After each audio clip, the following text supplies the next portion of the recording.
Welcome back to Living at 08. Today, Kelly is testing out her driving skills. She went out to discuss the rules of the road when navigating roundabouts and their benefits for traffic safety and congestion. There's something that you see all over Europe and a bit more frequently on the mainland, but you see more popping up here in Hawaii as well.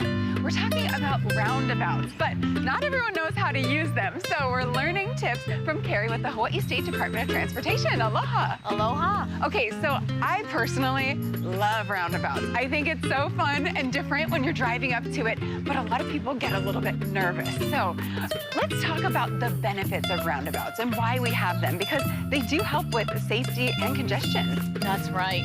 Roundabouts are sometimes better than conventional intersections with signals and stop signs because we reduce the chance of actually getting in 3 types of crashes: head-on, right turn, and left turn. So that's one perk. And then also, it has been shown to reduce actual congestion. And the nice thing is it's reducing emissions as well as fuel consumption. So less idling time means less fuel consumption. The third point, which is so important, is it actually helps our people that are crossing on foot, our pedestrians. We're actually out there and you have actually a shorter distance to cross. You don't have to go the whole 4 or 5 lanes of crossing. It's probably only 2 lanes, and their traffic is coming from one direction, which is really nice. So that makes it easier. The crosswalks are all strategically put, and they're in a high visibility area. That makes them good. It makes it good for the pedestrian as well as the driver to make eye contact. Okay, perfect. And again, it's better for really everyone. Yep. But I think it's just the stress of that people don't exactly know how to handle them, if you're supposed to use your blinker, if you need to stop, when you go. So, can we learn the rules of the road? Yeah, let's go. All right, let's hit it. Okay. All right, seatbelt, safety first.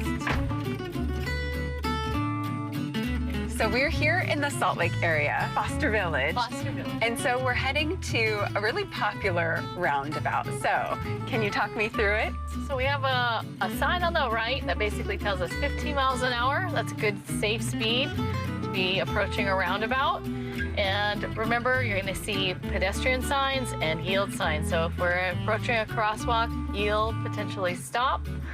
And then as we approach this roundabout, yield, potentially stop for any of the cars that are in the circle going counterclockwise. And there was one that was in it, but he took the exit. That's right. So if you're in it, oh, we got to potentially stop for this guy. We're stopping. Very good. Okay. He's clear, and we're good to go.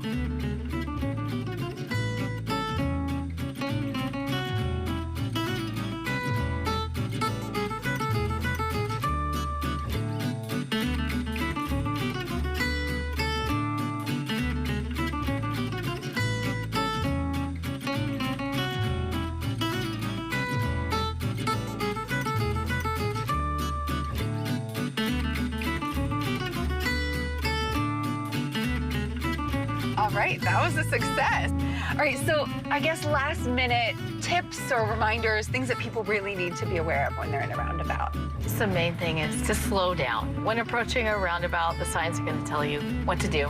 Okay, perfect. And then if people want to learn more about rules of the road or see, more in depth of what they should be doing in a roundabout, is there a website where we can go for more info? Yeah, you could go to the Hawaii DOT website, and if you just search in roundabout, we have some information there. Okay, perfect. And then I hear you even have another one that's going to be popping up on Island soon.